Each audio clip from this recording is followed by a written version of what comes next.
迅速旁門財演，輸錢兼冇仇報。翻本大師幫到你，講多超無謂，贏錢最實際。翻本大師百戶則道，梁永祥。好啦，嚟到今集嘅翻本大師，咁總結呢，上個禮拜呢，港股呢有兩大炒作焦點啊。咁其中一點呢，就係嗰啲半新股，咁啊個別呢就突然之間呢，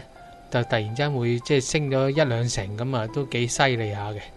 咁另一方面呢，留意嗰啲大價股，尤其是啲電信類別呢，就哇嗰三隻內地嘅中移動、762嘅聯通同埋中國電信728啦，咁呢三隻表現都非常之好喎。咁差唔多近呢幾日呢，終於呢就講出即係當中嗰個原因啦。就原來內地呢有意將嗰個中聯通同埋中電信就合併。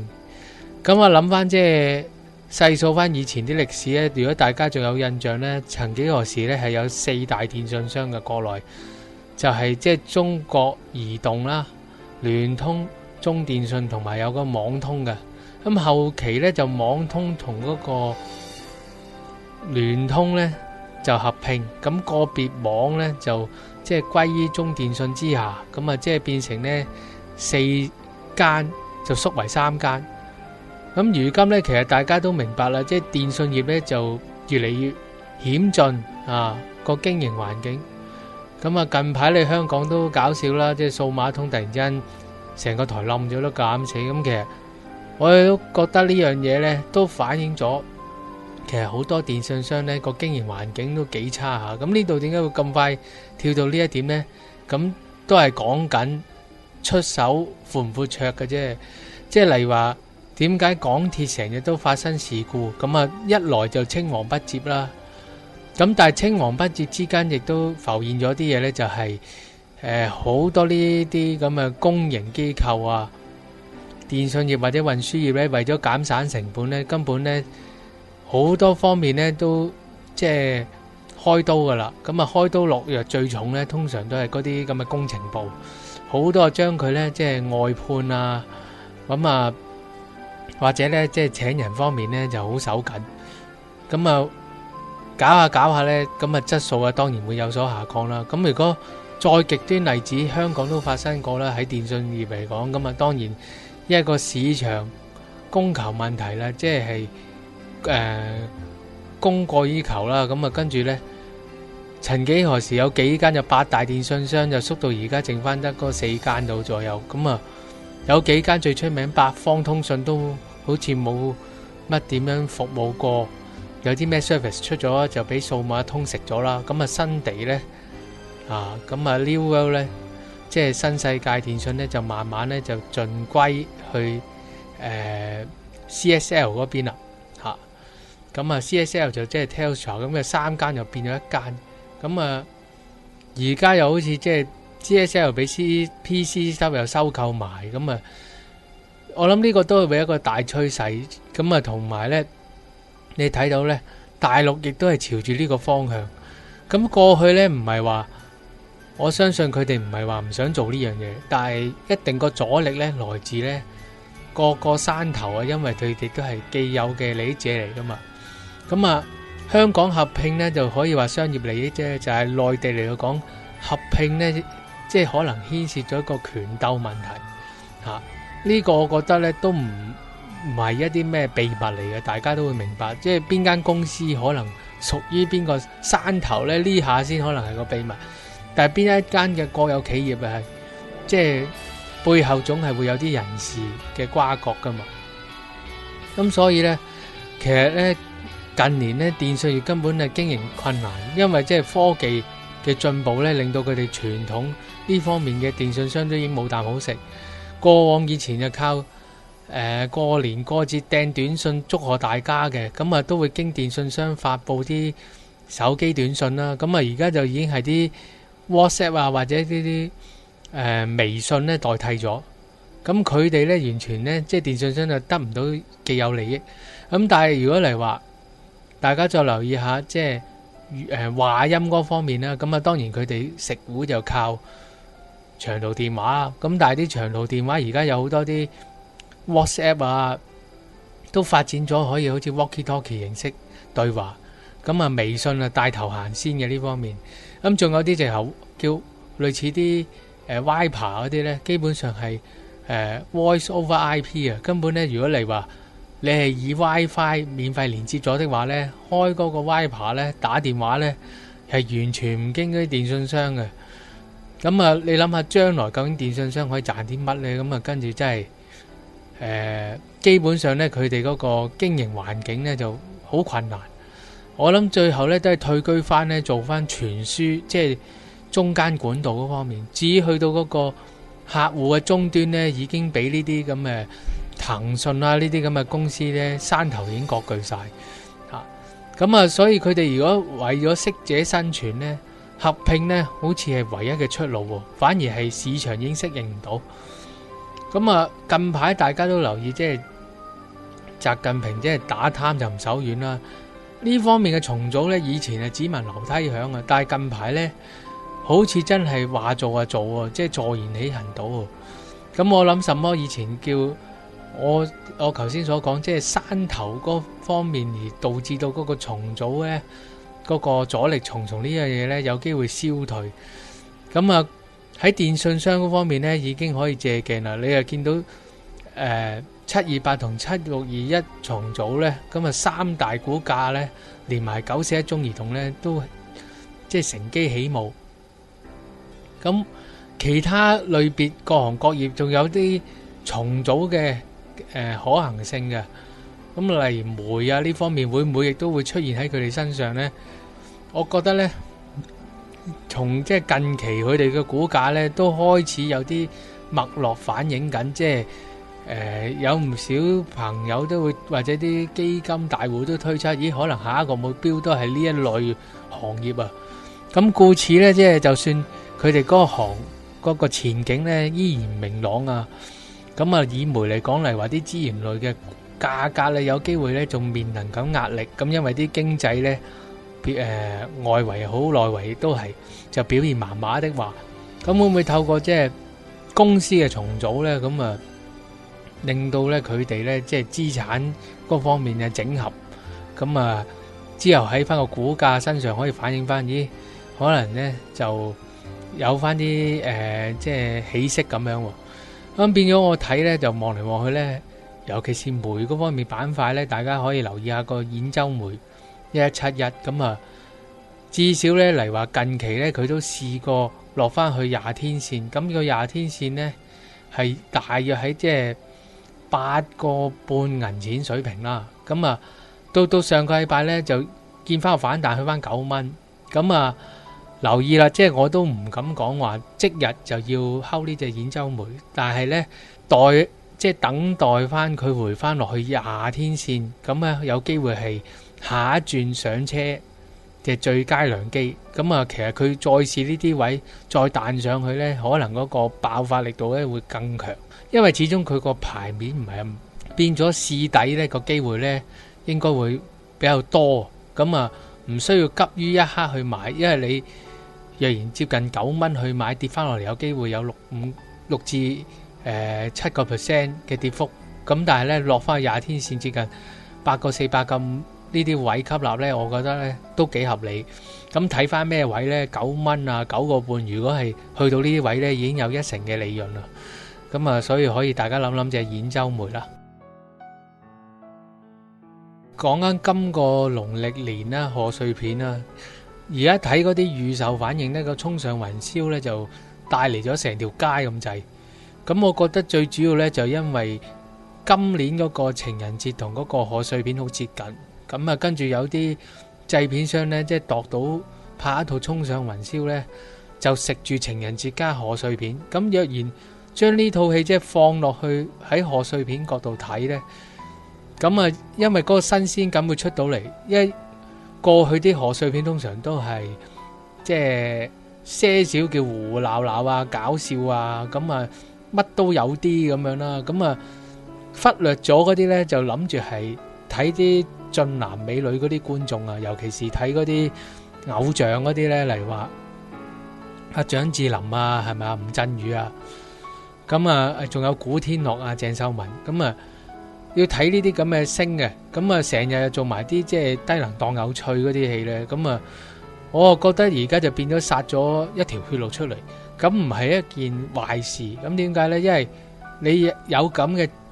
戲出到嚟呢，咁先至會有翻啲競爭啊嘛。雖則呢，賀歲片呢，港產片講廣東話嘅片呢，一定做主導嚇。咁但係年年可能呢，就競爭唔大，得嗰一兩三套呢，就變咗好似去到拍啲乜嘢你都要奉旨入場俾錢睇噶啦，係咪先？咁啊多咗套衝上雲霄殺咗出嚟咧，會唔會喺下年嚟到講呢？即係對於製作賀歲片為主嘅嗰班影商呢、製片商呢，開始都會審慎啲，即係做翻啲有啲高質素嘅內容啊，至少個故事嗰度唔好咁空洞啊，咁俾到啲觀眾呢，咁啊，即係大家就拭目以待。咁啊，先講下呢，我本人呢，其實就唔係睇晒所有賀歲片，中西嘅片呢都略略望過下。咁啊，有兩套想介紹俾大家啦。咁啊，一套呢就係超級無敵羊咩咩。咁啊，我覺得呢套片呢就幾合，即係一家大細睇啊，一定係全年份嘅。咁啊，因為唔會有啲咩色情暴力嗰啲啦。咁但係我相信大家會覺得，喂，冇色情暴力之下呢，會唔會太 dry？好悶呢？我又覺得唔係喎，同埋有啲嘢都幾搞笑啊！咁啊，有個信心保證，我覺得呢套戲個笑料係即係好鬼密嘅，同埋啲笑料來源明明望落去啲羊咩咩啊狗啦，咁同埋人有咩好笑呢？就係其實佢捉到呢，即係逢係啲羊狗甚至貓動物人之間呢，咁佢哋都有習性有佢脾性噶嘛，咁啊就係攞佢啲習性同脾性嘅錯摸，咁啊一路呢成日玩啲誤會啊，咁啊喺呢度呢串連咗個大故事，同埋個故事背後嘅宗旨，我覺得好正面啊。其實佢係即係睇翻個製作名單啦，因為睇完戲之後呢，最緊要呢套片呢好過癮，個彩蛋呢就特別豐富同埋長嘅，所以一定要睇到尾。如果冇人趕你走呢，記住啦，睇呢度超級無敵羊咩咩呢，就坐到尾啊，唔使理啊，就會有好多驚喜俾你。咁但係中途我睇啲製作名單，原來呢佢都係除咗有類似喺國外嘅愛護動物協會參與啦，咁同埋有嗰啲呢即係腦創傷嘅組織呢都有即係應該係 sponsor 或者支持呢套片啊。咁所以個故事內容係有牽涉呢啲咁嘅因素喺度，咁又翻啲教育意義喺度咯。咁變咗呢係一種有教育意義、啱一家大細而唔老土嘅片嚟嘅嚇。咁同埋反而上咗有啲年紀啦，咁嘅觀眾應該依稀記得喺80年代有套就係超級無敵獎門狗，咁又係都係以黏土動畫嘅方式製作，但係當時呢個製作啊即係超艱難，因為嗰陣時嗰個電腦特效唔進步，所有啲公仔真係呢用人手呢改一改喐一喐，然後拍片呢就以個菲林嘅形式呢就將個動態呢展現翻出嚟。咁呢種做法真係好嘥功夫。咁而家都唔係話佢唔嘥功夫，只不過有電腦特效嘅輔助之下呢，就拍攝嘅時間可以縮短啲嚇。咁但係我覺得呢種情懷都幾得意，因為係一種即係懷舊嘅色彩喺度。咁啊，未睇過嘅朋友呢，就可以一試啦，因為成日戴埋晒啲 3D 眼鏡或者畫到鬼火咁靚嘅故事，爭緊接空洞嘅。始終我覺得呢，你只不過可以俾鏡頭吸引你個30零分鐘到左右，咁但係之後呢，我諗你都可能都會覺得悶。咁但係呢套片呢，個故事內容亦都得。咁頭先嗰種話指呢套風格嗰啲呢，就睇到呢，即係我嗰啲已經有上咗年紀啦。咁我覺得呢，就即係好難得嘅呢啲片一下啊，幾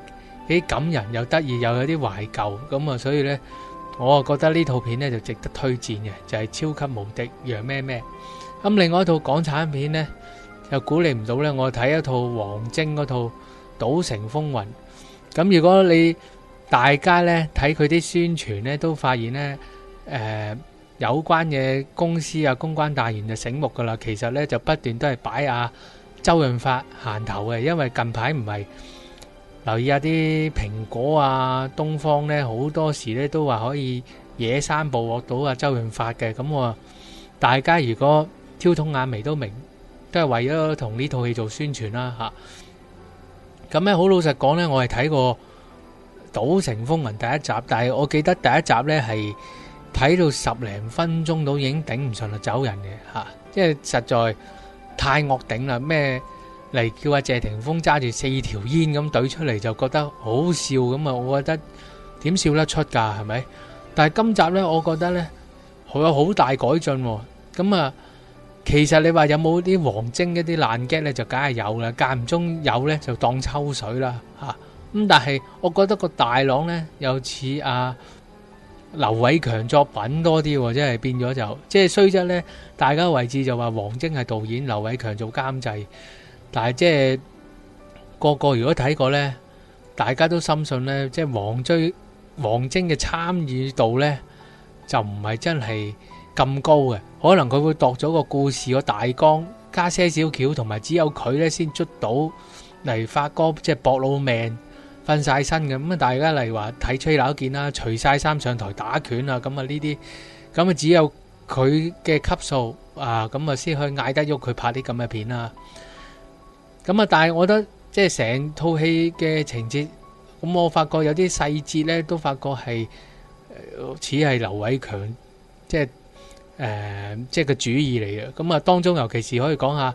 例如阿張家輝咁啊，因為其實你大家都知。佢啊本身近年先轉咗啲戲路，即係傾向啲嚴肅啊、另類角色都有。但係之前佢拍搞笑片都有啦。咁佢同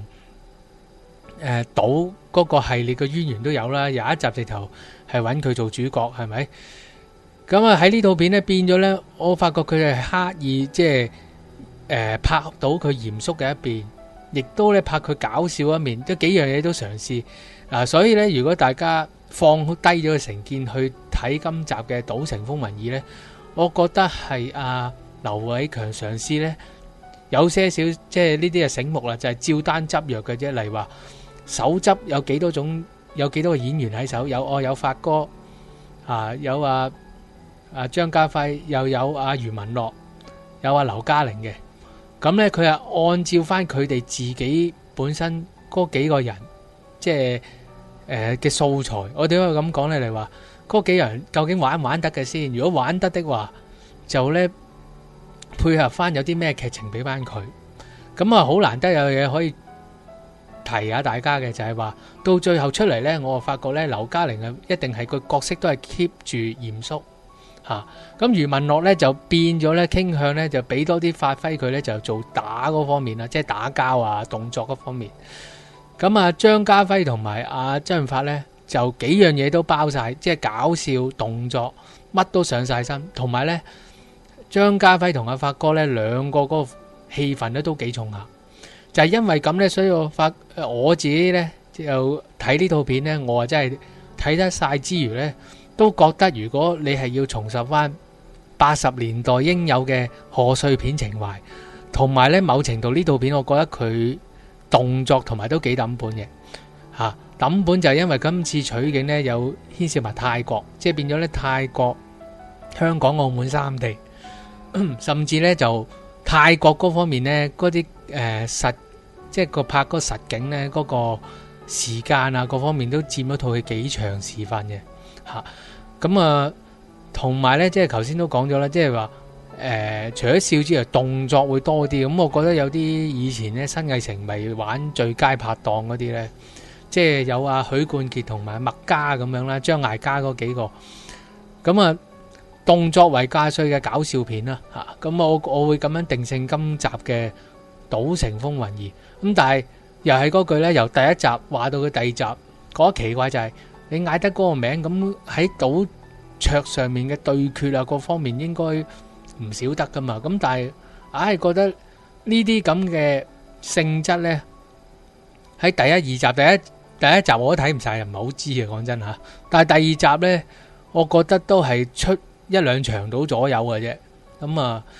唔及得嚟話以前可能睇得賭神或者賭聖咁瘋狂。咁所以最後咧提一提大家就係，如果大家諗住，喂，賭城風雲2會唔會吸收咗第一集教訓之餘咧，就還原翻去翻以前即係阿晶哥拍賭片，即係嗰種咁嘅故事架構啊、邏輯咧？咁啊，我話俾你聽都唔係，反而咧，我覺得咧，佢近似咧都係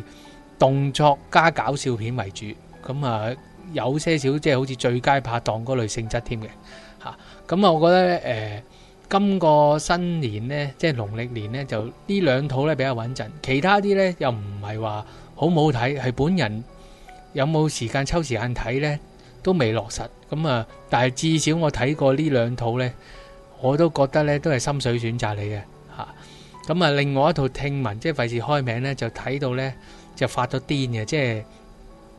大家都覺得好似個導演當啲觀眾低能咁樣，話去到咁樣，即係就算請你睇都唔想睇啦，係咪？咁啊，呢兩套就絕對冇呢個問題，係我信心之選，超級無敵楊咩咩同埋呢套《賭城風雲2》嚇。咁啊好啦，同大家拜定個早年啦，祝各位呢就橫財就手，身體健康，龍馬精神嚇，羊年行大運啊！放完假翻嚟呢，就再同大家見面，好，拜拜。